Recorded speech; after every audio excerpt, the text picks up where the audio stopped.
has been a year of triumph for the aptly named Story of the Year.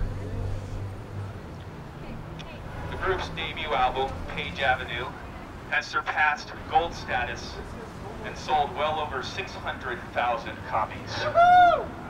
Tonight's Story of the Year headlined the historic Wiltern Theater here in Los Angeles. Like I said, it's been quite a journey for these 5 Missouri boys. Let's have extreme fun looking back at the story that is the story of the year. And what more fun and enjoyable way is there to look back than through a Mad Lib, where you just fill in the blanks and let the laughs roll. Okay, the first thing we need is an animal.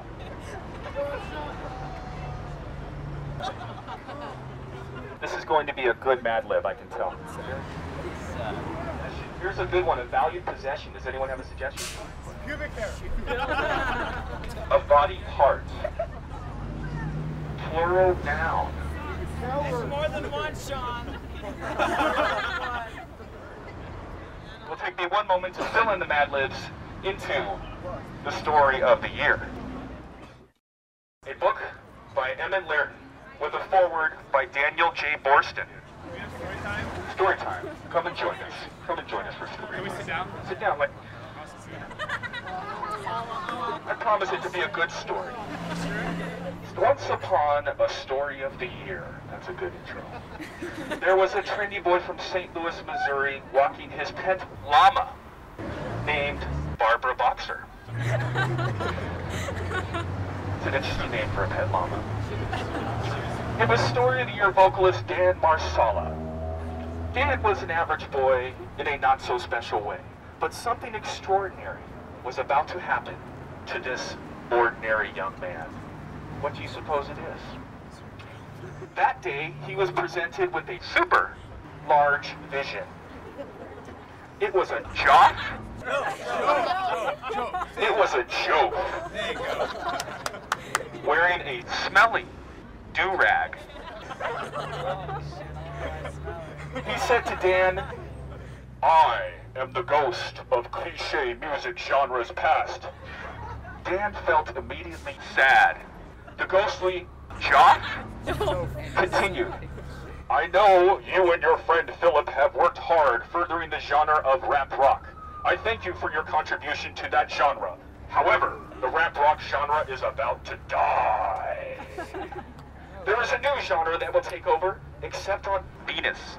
And you and Philip must be ready to follow and not lead. This new genre is called emo. Instead of breaking stuff, you'll be breaking hearts." Dan heeded the ghostly one's call. After sufficient saturation of the genre had occurred, Dan sold his underwear, threw away his red Yankees cap, purchased the Shape of Punk to come, and made a pit stop to the local Hot Topic. Dan's transformation was complete. Flash forward to the present. Dan is eating Tylenol at BJ's with Jock Joke. Rejoicing to the famous ghost, Dan exclaims, "Man, you were right. We're huge. My areola is toned, and I'm dating Adam Carolla. We're selling a ton of records and shirts. Everybody loves us." But the ghostly one knew that universal love had not been obtained, for now it was Joe who was presented with a vision. Yes. He saw a sperm whale wearing a black robe and an army helmet, standing on the Death Star, confronting a small group that Dan had bent so hard to procure. This masked man's voice boomed as if from the gods above in the Hooters. He divulged to Dan's followers, "Attention, attention, you have bad taste in music. Now there are 3 steps you can take at this moment that will cure you from your bad taste in music. The first step, I urge you, do not attend this concert.